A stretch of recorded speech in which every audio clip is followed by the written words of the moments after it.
Welcome to TMF Podcast. I'm your host, KP. I'm a combat military veteran from Operation Iraqi Freedom. Join me as we explore the dynamic world of leadership development and personal growth, featuring inspiring stories and expert insights.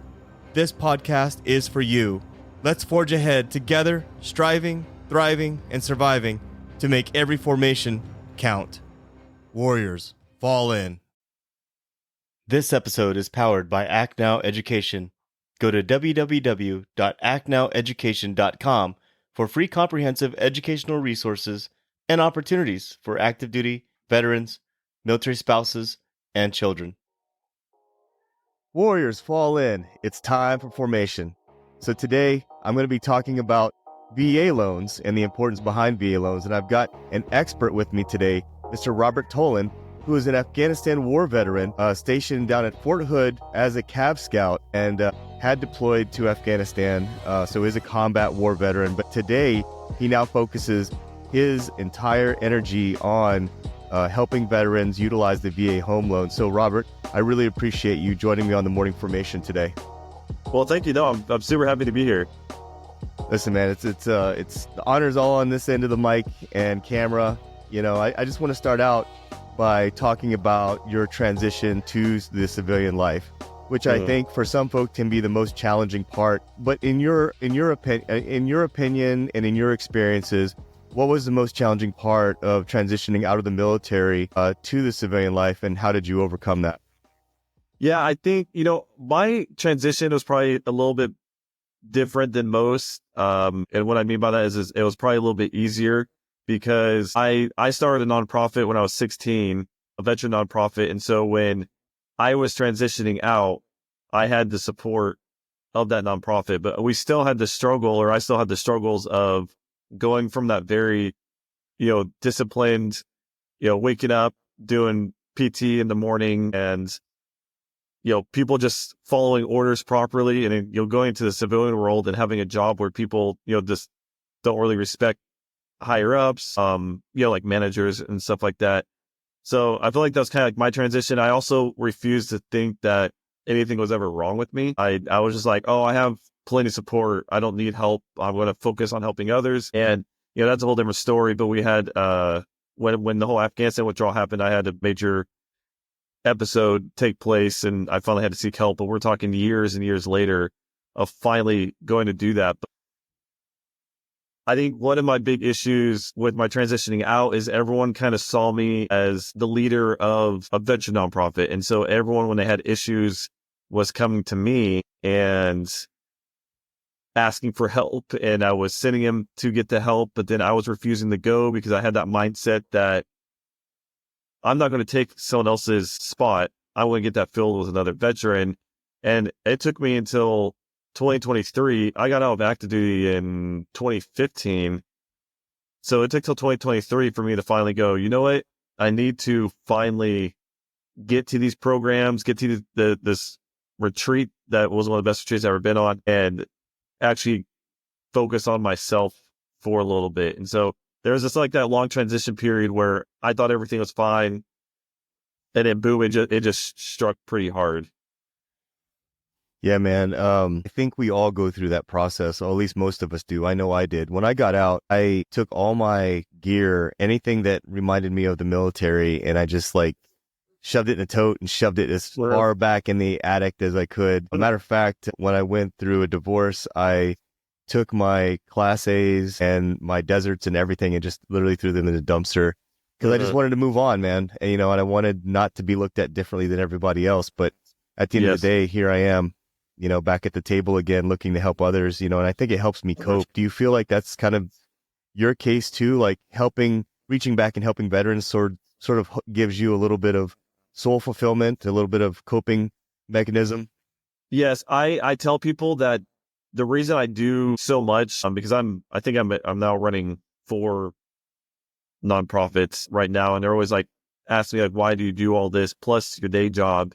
And I'm always like, well, it's because I'm the most selfish person in the world. It helps me. It really does. And it's something that I'm going to always continue to do. Even if I scale back on the amount of work I want to do, I'm never going to give it up all the way, if that makes sense. And it's because it does helps me cope when I see the emotions of these veterans or I see them get to the other side. Like we just had our big veteran angel tree program, and seeing those veterans' faces who are not doing well, but we're able to go in there and give them, grocery gift cards so they can buy Christmas dinner, or we bought gifts for their kids, and that's going to be the only gifts that those kids get. Like that makes me feel good. I love seeing the reactions on their face, and it helps.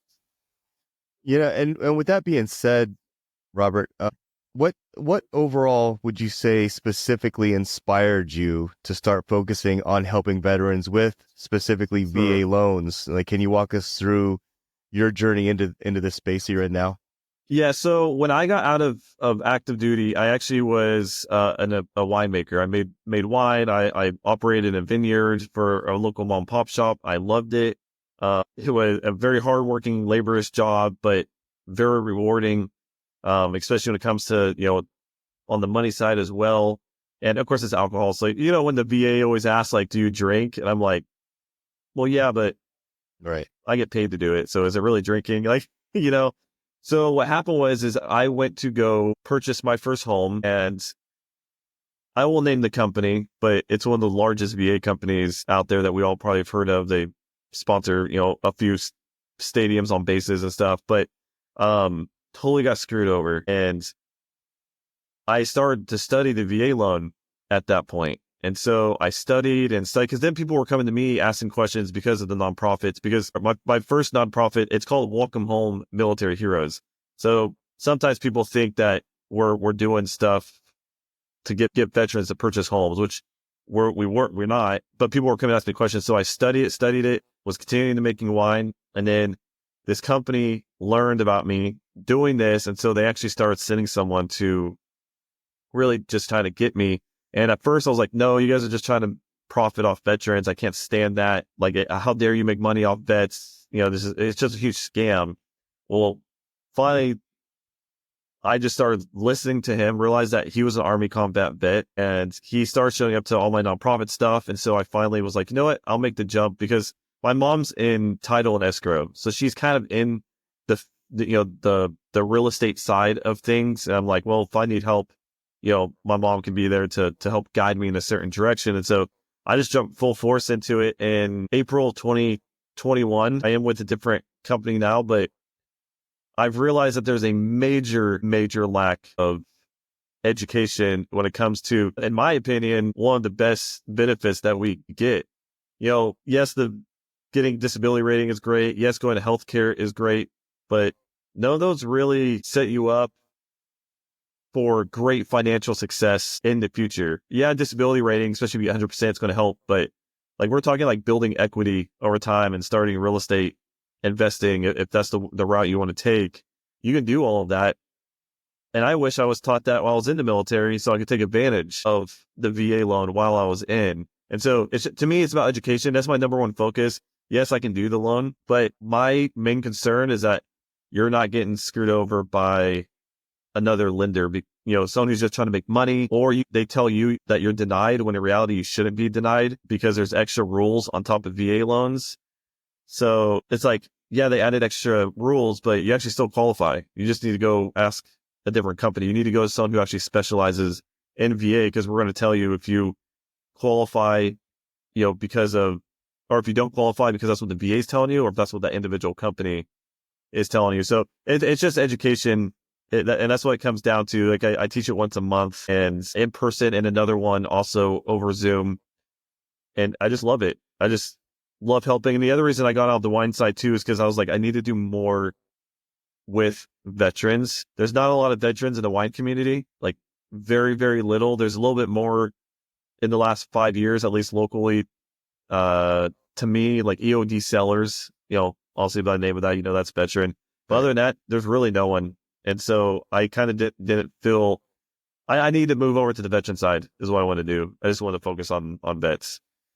So let me get this straight. So someone goes to a lender, they go and utilize the VA loan, and then just to check everything off to make sure that there's quality assurance, quality control, they would take that information to you, and then you would make sure that everything is, I guess, optimal and maximized to its fullest. Correct. Even in my classes, I tell veterans and their families, I say, hey, even if I can't do this, so I'm only licensed in California right now, but I teach my Zoom class. I get people from all over the country.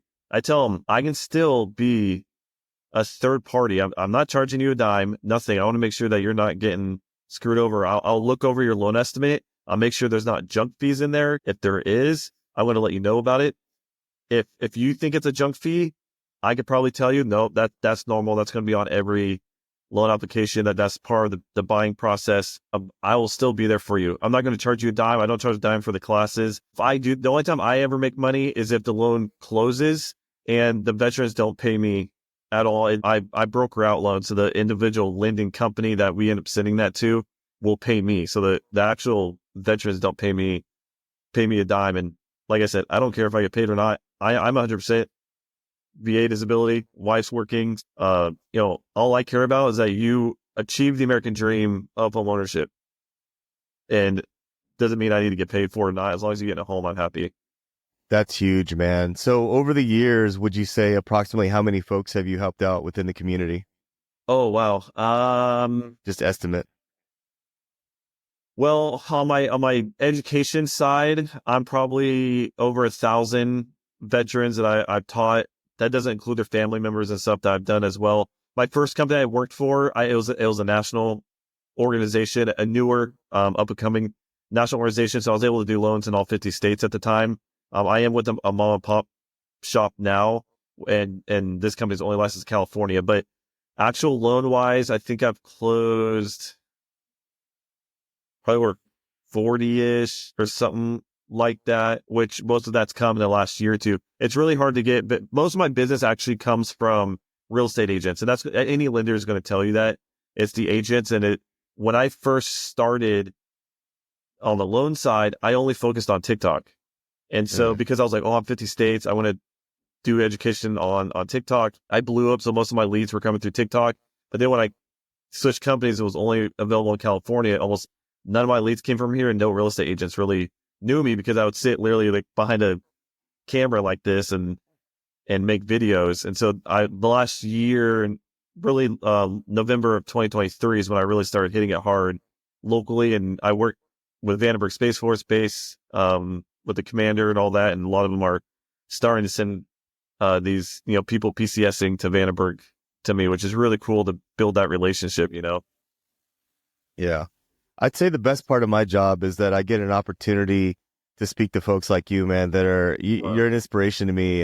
And I can't think of how much time, energy, and sacrifice you've done for our community. So I just want to reiterate again, man, I want to thank you for being on the podcast today. Your online presence is awesome. Thank you. Yes. And it's, to me, it's not, nowadays people are like, oh, I'm trying to be an influencer because I want as many followers, blah, blah, blah. In my mindset, I'm like, I'm just trying to get the word out about benefits to veterans. And the one thing I'm changing in 2025 when it comes to social media is I'm going to start having, our VSO, on or whatever. Like I'm going to start actually having short little clips about how to file for disability claims or funeral stuff. I get calls about that all the time because my first nonprofit, my baby nonprofit, I call it, is we do funerals. And so it's like, all right, how do you get the free American flag? How do you contact the military if they have earned that right to have the military come in? Or how do I contact a nonprofit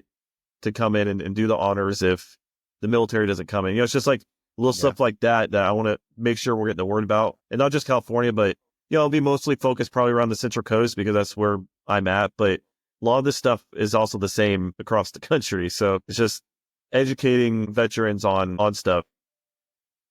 Some of the stuff that veterans don't understand, like as far as something as simple as how to get my DD-214 are questions I get asked all the time. Just simple stuff like that. And I'm like, really? Like that's a piece of cake. Like just call this number and they'll send it to you. But to go even 2 or 3 tiers deep into that and start talking about like funerals, burial rights, VA loans and things like that, that's a huge asset to our community as far as getting that knowledge.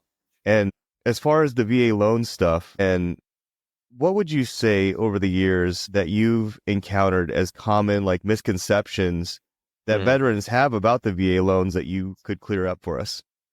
Yeah. So the number one, like just right off the top of my head is the credit score. The VA does not have a minimum credit score. Now, if you have a 400, you're more likely not going to get a home loan. Right. Okay. But my record is 517. What we look for is, or what the VA is looking for is the last 12 to 24 months. Have you been on time? Have you maybe only had 130-day late, or are you like 7 months to not into not paying something? That's what we're looking for. And so I'm actually going to tell this story because it's a very heartwarming story. And this is a great example why the VA does not set a minimum credit score. We had a veteran came home from deployment. Wife, he was probably 30 or maybe 29 at the time. And so was his wife. She just didn't wake up one day right next to him. I mean, he's only been home for like 3 or 4 days and died from natural cause. I forgot it ended up being, it wasn't natural cause. It was something. Anyways, something happened. She passed. He did what I think what any of us would do. Buried his head in the sand and he stopped making payments. He stopped working. He was grieving. And they were high school sweethearts. So like, all he knew was her. And then to be gone for 9 months and come home and she passes in a few days. Like, I can't even imagine. Well, he finally started getting back up on his feet, and he was a year, like his old job hired him back, and he started making payments. He started getting on a plan, and a year later, his credit score never recovered, but he showed a history of making his payments back. And then we just documented why he stopped making payments. And the underwriters came back and said, deal, we're giving him a house. Like that, he went through hell. We understand. He's back on his feet. He deserves to be in a house and not to be homeless. And there's a lot of stories like that, right? Like you get wounded. You're not focused on your credit card payment or your card payment, or we've all heard the stories about, John Doe, right? Like cheating and taking all the money and maxing out the credit cards. Like the VA knows, like, the VA is run by veterans and people who do care, especially on the loan side of things. It's people who really do care. And so that's why there's no minimum credit score. Some of the other misconceptions is that there is no down payment. You can make a down payment if you want, but you don't have to. And usually I kind of steer away. Even if you have the money from down payment, I usually talk to you about buying your interest rate down instead because it goes a lot farther. But there is closing cost. I always get the comment, well, my dad, when he bought his home, didn't have to pay closing costs. I'm like, well, that might be true. That just means the seller covered it. Someone paid it. So either the seller came in and covered that, or like if you bought a brand new home, sometimes builders, if you're buying directly from the builder, sometimes they cover those fees, or they give you a lot higher interest rate to cover those fees. There's ways around it, but no matter what, there's closing costs on a loan. You have, escrow, title, appraisal company, property taxes. You have all of these fees. All these people want paid, so that no matter what, there's closing costs. And so I think that's always my next question is, and I try to hit that up front too when I do my initial phone call, like, hey, do you have the money for closing costs? And if they don't, it doesn't mean you can't get into a loan. I have people all the time who get closing costs covered by sellers, or we try to work around it.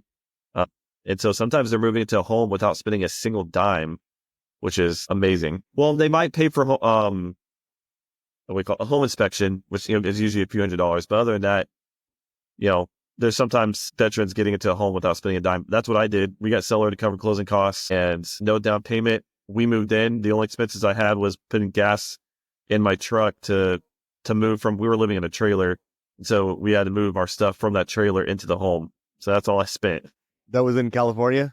That's in California, yes. And that was in 2019. And so it was right before the housing market went insanely crazy. Right. And speaking of that, the housing market going extremely crazy, I'm sure that you hear that question all the time, like, well, now is not the right time. Now is not the right time. I'm going to wait until interest rates fall. I'm going to wait until, I mean, I've known guys that have and gals that have sold their houses and have lived in like RVs, just waiting for the right time. What do you ever tackle that question? Like, well, now is not the right time, or I'm going to do this, or I'm going to do that. Like, do you ever have to encounter that? Yeah, all the time. Literally every day, comments on my social media when I make a post or in classes or just walking down the street. Right. People always tell me, especially when they learn I'm in mortgage, they always go, what a terrible time to buy. What a crappy time to be a lender, which honestly, it's not the greatest time to be a lender. The market is not the greatest in the housing community, but there's a few ways to look at that. If you're trying to be a real estate investor, yeah, it's probably not the greatest time to buy.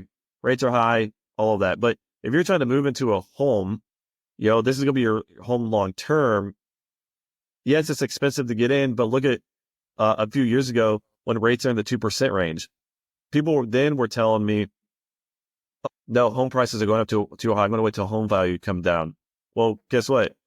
Home values aren't going down. They're still going up. They're just not going up as fast. But now rates are 5, 6, 7%. I mean, some companies on VA were hitting 8% earlier this year. Now you definitely can't afford it because rates are so high. So I also tell them, I was like, you need to go back and look at the history of this country.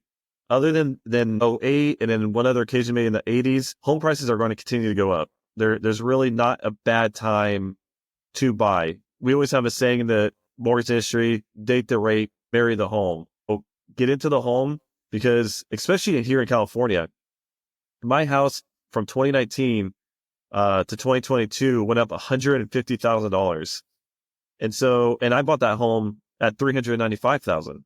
So we went and took that money, we cashed it out, and I paid off all my debt, paid off all my credit cards, my wife's medical, because we were having kids at times, we paid off that stuff, remodeled this our home, and then was a little selfish and went on vacation. So like we had that extra equity to do that. And yes, I went with a little bit higher rate, but now I don't have any debts. We were paying like, I think $2,000 a month in credit card debt. I had a brand new truck that was like almost $1,000 a month. We got rid of all that. So now I'm pocketing that extra money. Getting into a home is very important to not throw your money away. So, I mean, especially here in California, if you're paying $30,000 a month, you might as well just burn the money. You're paying someone else's mortgage, so you might as well go get in a home and start building the equity for yourself because it's going to help not just you, it's going to help your next generation as well.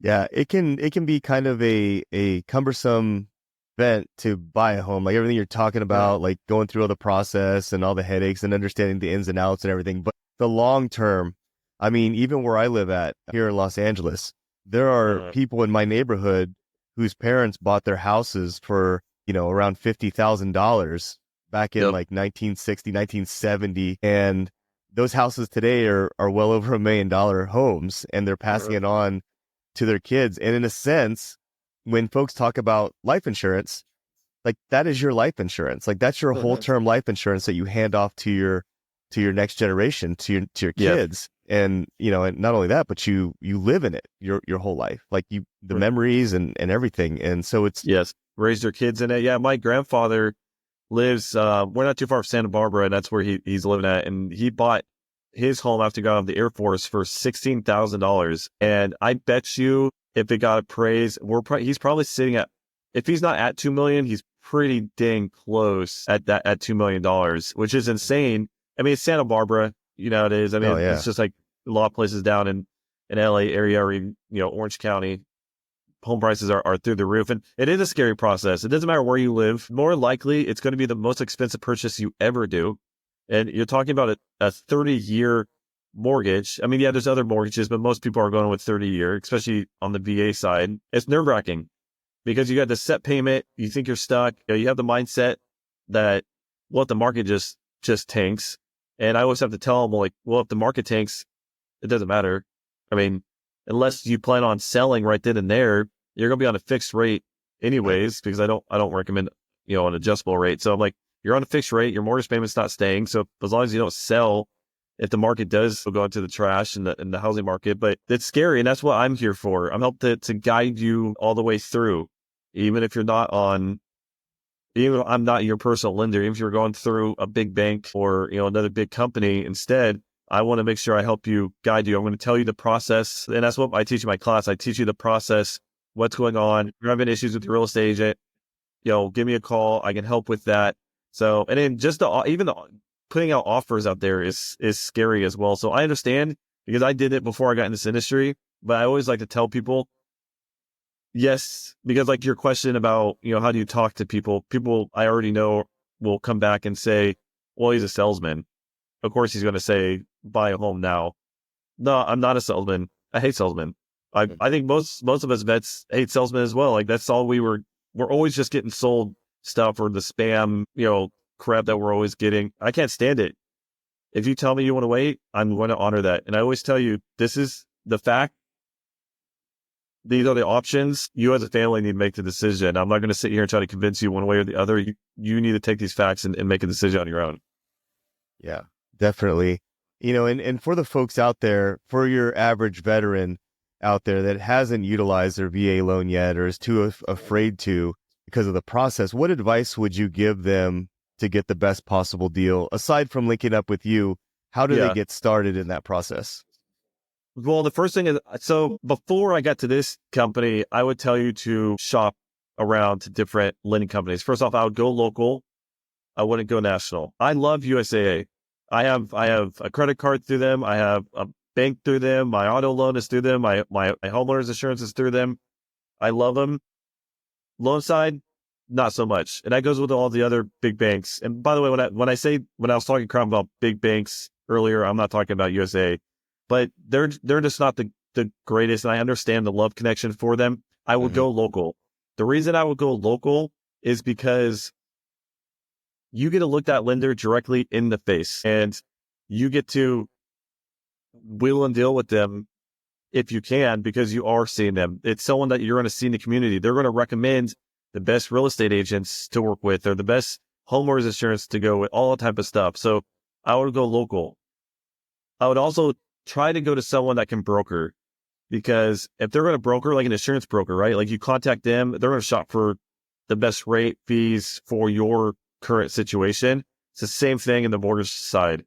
So instead of contacting and applying at 5 or 6 different places and providing documents for 5 or 6 different places and having conversations with 5 or 6 different people, I would go to the broker side. Plus, if you're in a weird scenario, like it's, it could be you just had a bankruptcy last year or just anything weird going on, a broker is going to be good too, because they're able to look at all the companies that they work with and see where you slip in and fill that in. So that would be my advice. Also, I would ask them a few questions on the lending side. First off, if they tell you to go get your own certificate of eligibility, I would run. The reason is because if they can't pull in a certificate of eligibility for you, they don't do enough VA loans. You do want to go with someone who specializes in VA, because VA is a whole different animal compared to any other home loan. There's lenders that have been in for 20, 25 years that tell me stuff. I'm like, that's not correct, right? That's not even true. And it's nothing really against them. It's the companies that they've worked for. They have their own added on rules that have made them think that's the way the VA is, but it's not. I've had other lenders tell me, I would rather not do VA. It's too difficult. And of course, I'm like, it's the easiest one to do. It's like, I won't lie. Like, even though I can do all home loans, when it comes conventional or like some of these other home loan products out there, I always tell clients, hey, I don't specialize in this. My team does. Like my boss, they all specialize in this. But if you have a question for me, I might have to go seek that information. But if it comes to VA, I got you. I got you covered. I can handle all of that. So you definitely want to go with someone that specializes in VA, especially if they're telling you don't qualify. Contact a VA loan specialist. And there's an amazing website, Veteran Mortgage Advisors.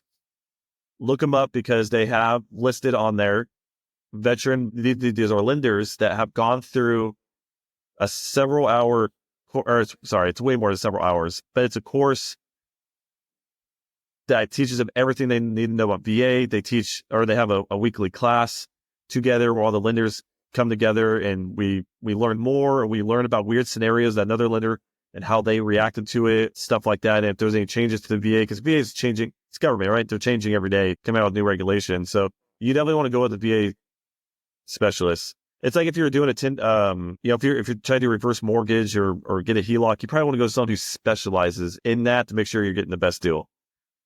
Yeah, that definitely matters for sure. I mean, hell, even getting a contractor and making sure that contractor understands how City Hall expects things You want Yeah. someone that understands City Hall, right? So it's the same thing Right. with the VA loans. I mean, you want someone Uh, that specializes in that, no doubt about it. And I've yes. heard, And make sure you look at reviews. Like reviews are big. I know I guess people are able to buy reviews and stuff. I know locally here, we don't really deal with that issue. I'm sure that probably on LA, you guys probably deal with that a little bit more because you're competing with tens of thousands of lenders. But, look at reviews. And then, like I said, if they're questioning someone or have questions, contact me anyways, because I can look up other stuff, because I can actually look up if they do a lot of VA, because they're always going to tell you yes. Do you do VA? Yes, I do. All right, what's the percentage of the business of VA? Most lender, I saw a stat the other day that said most lenders are only closing 1 or 2 VA loans a year. Might want to go with someone where 90% or maybe even 85% of their business is VA. Someone who's actually dealt with some weird stuff and had to be on the phone with the VA, like, does this work? yeah, I have a buddy of mine who's in real estate, and he's a veteran, and he gets really upset when I guess someone that hasn't served before is sporting the flag and they're saying that they care about veterans and all this stuff, but really, they're really just going for the business. They really don't have Yes. any type of, like, I guess, self-fulfillment to truly help veterans like yourself. Just like you're doing right now for our community. Well, the other issue too is, and I got a lot of flack over this. It wasn't this last Veterans Day. It was 2023. It posted. I can't remember exactly how I worded it, but it's pretty much saying, great, because a lot of real estate agents follow me. I mean, a ton, and so I posted, great, here comes all the real estate agents saying, Happy Veterans Day and how much they love veterans, but then they won't accept the VA loan offer, and that caused a huge Oh boy. fire. But actually, it helped me with business this year, because then I started getting calls from real estate associations to come in and teach VA and really tell them why they need to be accepting VA loans. My real estate agent classes are 3 hours, and an hour of it is really hammering down why you accept a VA loan. And you need to stop listening to the misinformation that's out there. You need to educate your sellers too, because there's just a lot of misinformation out there. Yes, there has to be pest inspection, but if you're really worried about that, maybe you should take care of that before you possibly sell your home. Obviously there's situations where you just need to get the home sold, but there's ways around that too. The veteran can come in and pay for that.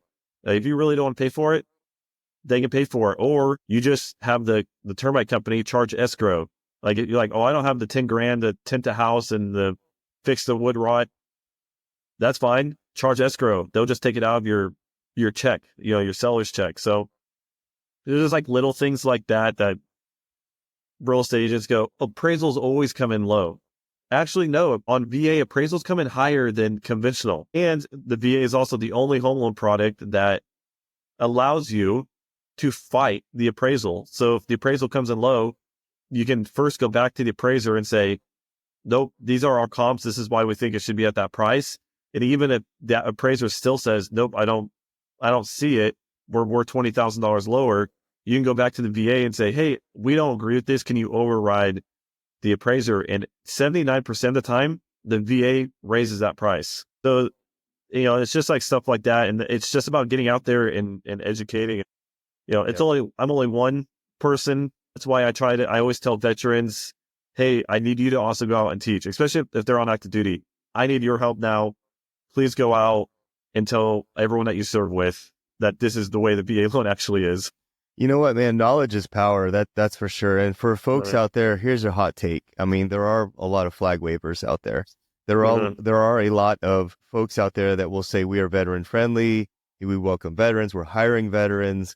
But then you show up and it's like not exactly what you thought it would be as far as like the actual job or position or the support that's being provided. So finding someone with the authenticity, ideally with the background, someone who maybe who's been in the military before. I hate to say that, but that is true. Like, you have to have been there to have a true appreciation for it and to truly care about it.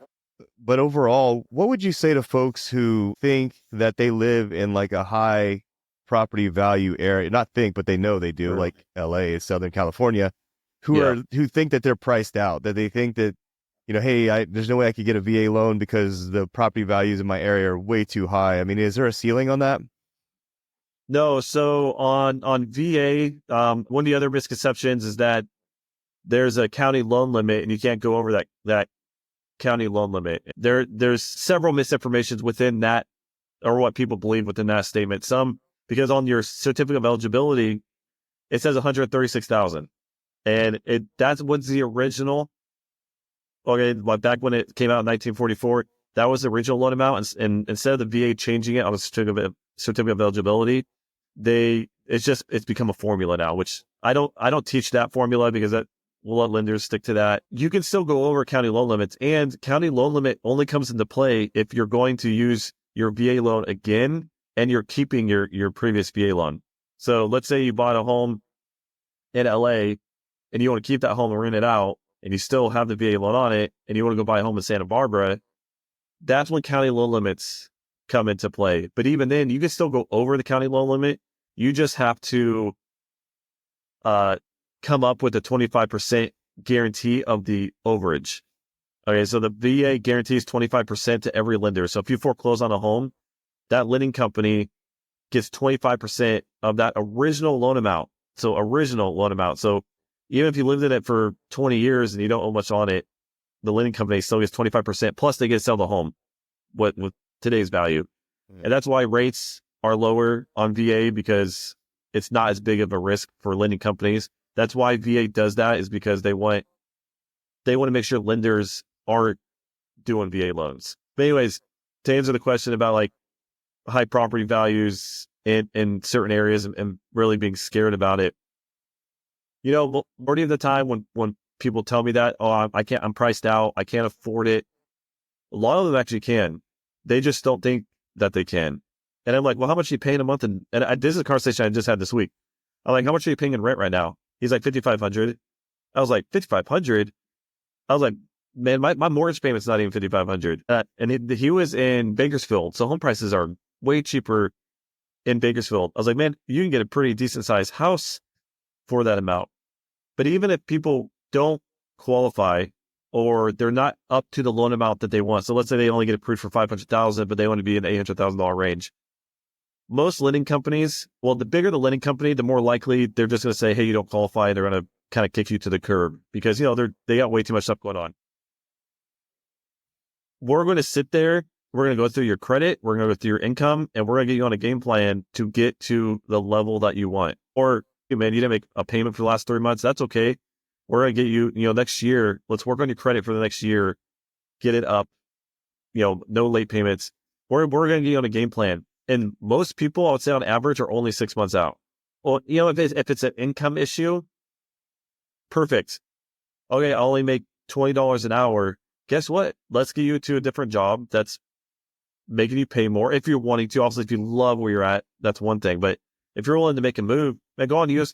government jobs. Go on there. A lot of them are paying way more than that. Like around here, I'm like, dude, Vandenberg Space Force Base. Right here, we have SpaceX. We have all these companies out here that are hiring good. And then we also have Diablo Nuclear Power Plant. I'm like, man, go work security. Starting pay is like $175,000, or I might be a little exaggerating there, but it's six figures as starting pay. Like, you go work out there, boom. The second you get that job or you get that job offer letter, contact me. We're getting you into a home because we just got your income up. So most people are within range. Every once in a while, I get the one where, they're making minimum wage and they're living in Newport Beach. Yeah, you're going to have to move if you really want to buy. Like that's just the way it is, unfortunately. But we're going to be there step of the way to help them. Yeah, that's incredible. For folks out there that, from my understanding now, from my understanding, if you utilize a VA loan, it has to be a loan that or a home that you reside in. You can't just buy this for investment property. Is that correct? Correct. So the key word that the VA uses is you must intend to utilize the property as your primary residence for at least 12 months. Now, you're going to hear lenders out there tell you there is no 12-month requirement. You're going to hear others that say it's more. The reason you're going to hear people say that there is no 12-month requirement is because of that word intend. You must intend to occupy the property. I had a Vietnam vet that purchased a home up here next to Camp Roberts, and somehow during the whole process, he didn't realize that he was moving in where they practice firing tanks. And he was only, I think, 2 weeks in at the time, and they started their summer training, and his PTSD just went through the roof, We got him out of there and into another home within 45 days. And the VA has no issue with that.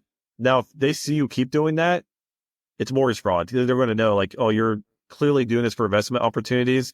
This is not what the VA loan is geared towards. Right. But there is a way to start real estate investing with the VA loan. I always tell those on active duty, every place that you go to, if your unit obviously allows you, if they're going to give you BAH, I know my unit would never allow me to go live off property if I wasn't married. They didn't allow that. Here's Vandenberg. There's not enough housing on base. So they pay BAH to majority of the airmen or this, I don't know, you call them space cadet. They're not space cadets, but anyways, Aliens. Those in the Space Force, I tell them, buy a home here. And then when you PCS somewhere else, buy a home there. And when you PCS somewhere else, buy a home there. And then when you're getting out at 15, 20 years or however long you want to stay in, at that point, you don't have to go work. You're making money off the rental properties. And then you can get more into that as well. So there's several people. There's actually a really awesome group on Facebook. I'm not sure if they're on other platforms. I'm on their Facebook page. It's called Military to Millionaire. And one of their focuses is utilizing your VA loan to own multiple homes. The guy who founded it, I forget what the numbers is, but he has millions of dollars worth of property now. Again, I wish I taught this when I was in. I wish I taught it when I was getting out as well. They never did. When I was ETSing, they literally said, I got so excited because like, ooh, VA loan class. We walked in, waited 20 minutes for to come in, and they go, hey, the VA loan is not through the Department of the VA. It's through a private mortgage company. Have a great day. And they walked out. I was like, at the time, I'm like young and dumb, right? So I'm like, oh, cool. I'm going to go home now. So I go back to my unit. Awesome. I get free time, but they don't teach it. And so that's why there's people like me who are out there who are really hammering it hard to change the lives financially for our military. Yeah, I actually had a buddy of mine, Javier. He was a special forces guy, did 20 years, and he did just that. Like when he retired, he had five properties that he was renting out. Yeah, it's absolutely amazing, and I wish I had. And you can also buy up to a fourplex, and so that's why I tell a lot of these guys, I'm like, hey, we can take that income.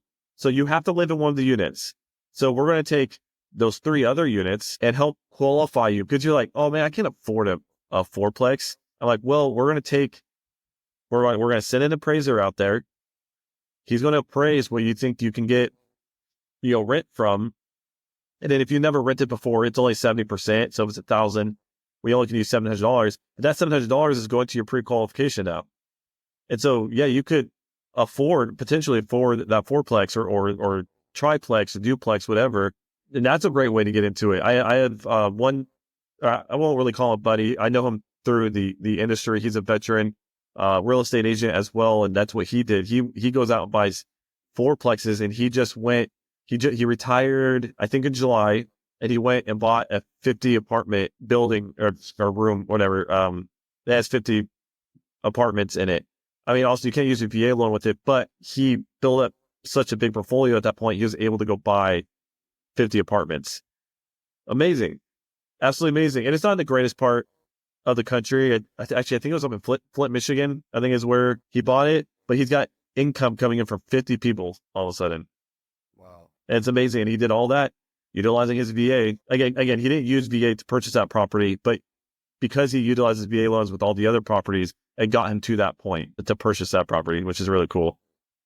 That's amazing. And I always tell people that if you go into the military and you manage yourself properly, you can walk out of the military with your bachelor's degree, possibly your master's degree.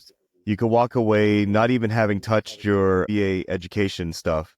And the same goes for this. Like if you utilize your benefits, you can walk away from the military as a property investor across several different properties. And it's all about managing your benefits and managing yourself. So for the long-term view, and that's correct.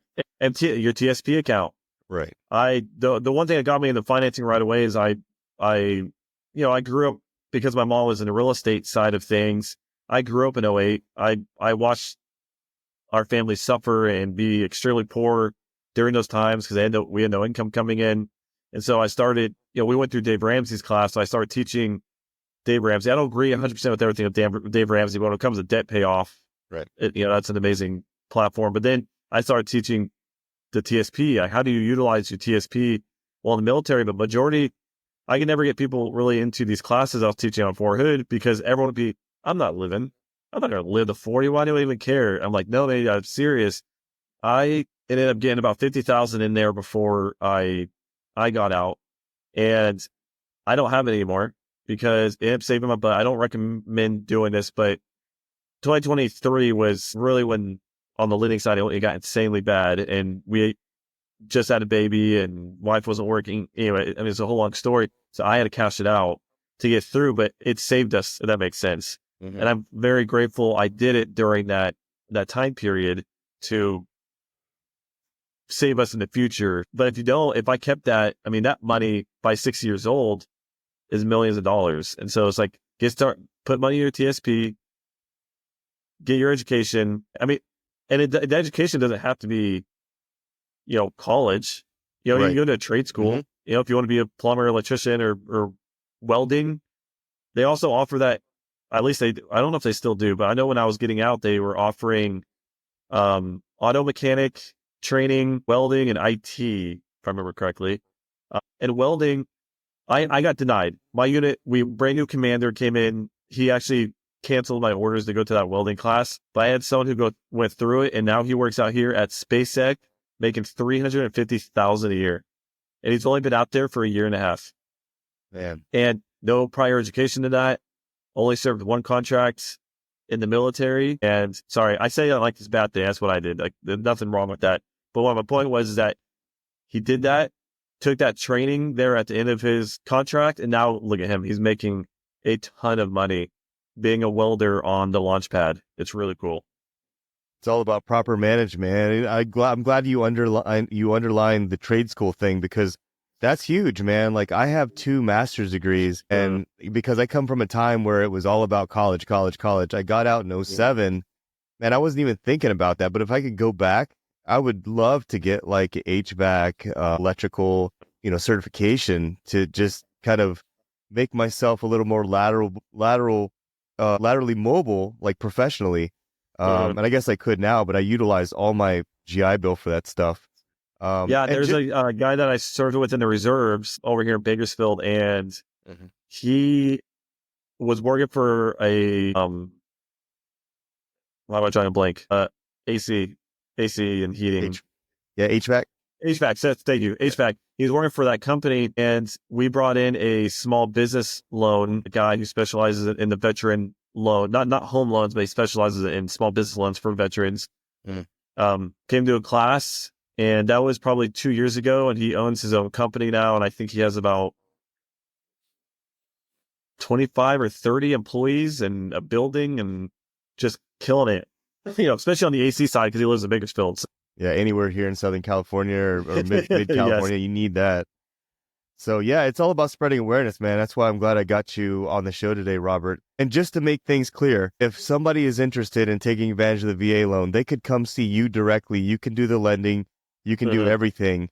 I can do everything. If they just want to learn right now, right, just hop on. I actually don't have any classes up right now. I take December off because my December classes, I wasn't getting anyone to attend in person or even on Zoom. Yes, on holidays. I totally understand. Plus, we get so busy with our Veteran Angel Tree program that I'm not able to do it anyways. But I will start it up again in January. But if people are like, hey, I want to buy in January, we'll just schedule an appointment together, and I'll just teach them one-on-one.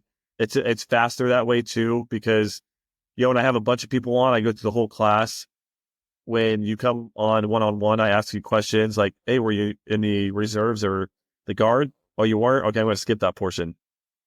This portion doesn't really fall into your camp. Now, some people want to learn anyway, so they can tell people about it because they know people, who fall in that situation. But yeah, I can do the loan. I can do the education for you. I post on social media all the time. And then, I love here on the Central Coast just being a resource where really with anything veteran related. It can be, I'm struggling with PTS, or I need help filing VA disability claims, all that. I mean, we have connections. We host veteran resource fairs almost every month. Not me personally, but I work with the VSO office and other organizations who put it on. I am actually going to be putting it on my own a few times in 2025, but those are also pretty much every month. Either it's in San Luis Obispo County or Santa Barbara County, and all the resources are going to be there as well. It could be the burials we're talking about. It could be, I want to go golfing with other vets, or go surfing, or go Right. horseback riding. I mean, there's all of these resources to get out there and do things as a family, or get the actual help that you need. So I love being that resource here on the Central Coast. But a lot of it, again, we get calls all over the country asking for resources too. I always get messages, and it's not hard for me to typically research for them. But if they can't, I usually tell them, I find another organization in the area and I say, hey, please contact them, because they're local. They're going to know more than what maybe my Google search is popping up. I'm so glad that I got you on the show, man, because you are fairly local to me, and I do want to be more. I do get questions about like who in LA or who in the Southern California area do you know, ... And so thank you for coming on the show. And I want to give you an opportunity, man, to talk about Operation Angel Tree. Yeah, so my first nonprofit, Welcome Home Military Heroes, we started off just doing the welcome homes at the airports, train stations, all that. The very first one was very awkward. I was 16 at the time, and it was literally my mom, my dad, and myself, and we took the American flag down. And so there's like these 3 random strangers there going, welcome home. And now the nonprofit has expanded a lot. We have 12 different missions within Welcome Home. That includes care packages. We've sent about 24,000 care packages. We do veteran vehicle salutes because of COVID. And we started about 7 years ago, the Veteran Angel Tree program. We had a local business who was putting up a Christmas tree for children or seniors. I can't remember what it was for, and it wasn't going well. And they were like, well, maybe I can do veterans. So they contacted us. And I'm a yes man. I mean, I'm trying to stop that. My wife wants me to stop that, but I was like, okay, let's take it on. And so we started off with one tree. And what you do is the community comes together. We put tags up of veterans who are in need. You know, it doesn't matter if it's just for a short period of time or it's been a long period of time. If they're struggling right now, we're going to help them. And so they give us a list of what they want. It's never a laptop or a flat screen TV. It's always, I need a grocery gift card. Can I get a gas card? Because I'm having to walk to work because I can't afford gas. Or I need boots. Or can I get a bike so I can ride to work? It's stuff like that. It's actually very humbling to see these tags. You know, every once in a while we get something like an air fryer or something like that, and we have people who will go out and buy it. But the community comes together, so we put them up on the tree. Community grabs a tag, they go purchase it, and then they return it, and then we wrap it and we distribute it to the veterans. We're up to 8 trees, both, we have them in Santa Barbara County and San Luis Obispo County. This year, we wrapped 1,300 gifts, and it's just, it blew up. So those 1,300 gifts helped 425 veterans. So a lot of them were, I can't afford gifts for my kids. What can you guys do? And so, you know, a lot of those kids were given 2 or 3 items for, and then we're given the grocery gift card on top of that, or a Target gift card on top of it. But the years prior, we were in the 200 range, and it just, boom, bumped up to over 400. And I think it has a little bit to do with the economy. I also think it has a little bit to do that this is getting out to the media now. I mean, we were on our local KSBY news 4 or 5 times in a 10-day period. And so it's just like people were getting hammered with it. It's just a very humbling experience. I mean, we have 40 plus volunteers that come into it. I don't do much with the program. Like, and what I mean by that is I do all the marketing stuff, you know, get the news there, do the social media stuff. And then I just kind of oversee operations because we have a community chair who runs that. Just to see, like, I got super teary eyed, like when we started dropping off. We work with 7, or no, I think it's 6. We call them partner agencies. So they're either another veteran nonprofit or they're government entity. So it can be the VA, VASH, Good Samaritans. Now I'm drawing blanks on the others' names. We have an organization up here called Cap Slow, and they have a veteran department. They do most of the vetting for us, you know, so they make sure they're real vets. They make sure that they're actually a veteran who is struggling right now. We work with the VSO offices in both counties to get names of veterans as well. So we're expecting this to blow up even more. We're going to open up a new tree in Santa Barbara next year, another one way up in Paso, which is the most northern part. I mean, we're talking like, I think it's like a 200-mile distance between the two. I actually think it's more than that. And I have volunteers who will pick up anything and go help wrap, deliver tags, pick up those gifts. We work with the Combat Veteran Motorcycle Association to honor these businesses and these trees. We do like a Veteran Angel Tree ride now, and we drive around to all the locations. We got Santa with us. It's an amazing program, and not 2024, but starting 2023. My dream was always to take this program year round. And what I mean by that is, no, we're not putting up Christmas trees all year round. I want to continue helping veterans who are in need all year. And we had an amazing fundraiser at the end of 2022 to finally allow us to go year round, and we're still able to do it. So we work with a lot of these government agencies or nonprofits that house veterans.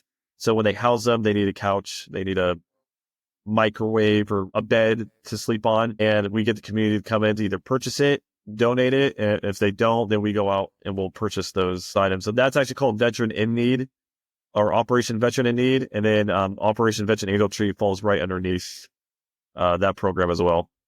Wow, there's so much to collect here, man, and you're total inspiration, man, because I want to definitely put this in the show notes, everything that you've mentioned here today, and how to contact you and everything for our community. And like I said before, man, the best part of my job is I get to talk to inspirational folks like yourself to help spread that awareness for our community out there. Well, what's crazy is that's only one of the 4 nonprofits. So that's insane. that's just the one. I'm with Honor Flight as well. Do you know what Honor Flight is? Yeah, I do. Yeah, so I'm Honor Flight Central Coast. I'm the vice chair for here. But I'm getting to a point in some of these organizations where I'm kind of just overseeing, and then I kind of just show up during the fun times. Like I'm not afraid to admit that. I feel like I've gotten to a point to where we've gotten these organizations to that point where we have amazing volunteers. I can just kind of like oversee it, be the one that goes out and does the talking or the speeches when I get asked to go and talk on behalf of these programs. And so that's probably my favorite thing. Honor Flight, oh my gosh, like be able to travel to DC with these veterans and see their emotions, on the wall, going to the wall or going wherever. And it's just, I recommend anyone who's listening to go as a guardian, to get on a flight, be a guardian for a veteran, be a War II, Korean, or Vietnam veteran. It's an amazing experience. I get teary-eyed on every single trip, and I've probably been on 10 or more. Every single one's different. You always have an amazing story that you get to hear from someone, and you get to sit down. Well, at least for us, we do allow drinking at the hotel, and so then I always go out, and a few of us go out and buy the drinks for all the vets, and we get to sit there and just hear their crazy stories, whether that was in the military or their life after the military. Yeah, man, there's just too much to talk about, man. I'd love to have you back on the show, Robert, to I love that, to talk more about some of the other things that you're involved with as well, and spread that awareness. Yes, I would love that. I love talking. I mean, you probably can tell. I love talking about all this stuff, especially, I love talking VAs too, but I definitely love talking about the nonprofit side of things as well. Or even people contacted me to speak on behalf of their organizations as well now too. So, and I do all of that for free, kind of. Usually when I go to those places, they provide me free food. So I guess I get something out of it, but yeah, as it's well deserved, man. Because definitely, if you're using your time and energy, they need to be at least feeding you. So yes, well, I think it's like you and I are younger. A lot of these organizations, you typically when they're coming in, they're a lot older veterans coming in and speaking, and I think a lot of them get shocked when I show up. Especially, I'm 31 now, but when I was in my 20s and I was showing up to do these things, everyone was just like, "What the heck? Yeah, you're the one coming in. Are you the right person?" I'm like, "Yes." Now that I'm getting the gray in my beard, people don't quite question me as much anymore, but it's fun. I love it. I get it. I've gotten to travel. I'm down actually in LA or Orange County often. I've taught a few classes down there as well. I plan on doing a few more classes down there this year. So I've got to travel. I've gotten to meet amazing veterans. It's so cool to be able to help them when they get denied on something or they get told that they went to a certain organization and they, for disability. And I ask them what process they went through. And I'm like, so you didn't provide a letter, you didn't do this, you didn't do that. And they're like, no, I was never told to do that. I'm like, all right, let's get you to an organization down here or your local VSO office. Make sure they actually get you. Yeah. It's all about the connections, right? And the networking. It's all about the connections. Yes. Yeah. So, hey man, listen, let's do another show together. I would love to talk more about the other stuff. And for anyone that's listening to this podcast right now, please go down to the show notes. If you're watching this on YouTube, go down to the description at the bottom. You're going to find how to get a hold of Robert and to link up with him, connect with him, find him on Instagram. You're still on TikTok, right? I am, yes. Okay, yeah. Until it's banned, I guess. Until it's banned in January, right? So we'll see what happens with that. But Robert, thank you so much for your time today, man. I really appreciate all the information, knowledge, and all the work that you're doing for our community. No, thank you. I'm very honored that you asked me to come on. And of course, thank you for everything that you're doing and getting the word out. Well, you know, I've followed you for a while, so seeing the people that you're getting on the podcast and getting their story out as well is really cool.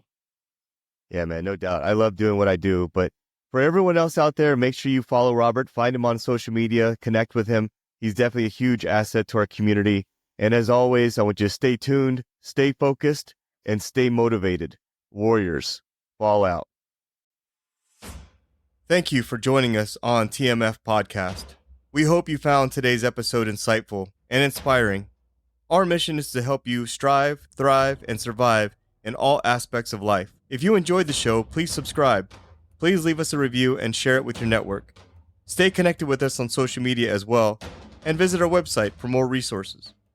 Until next time, I want you to stay tuned, stay focused, and stay motivated. Warriors, fall out.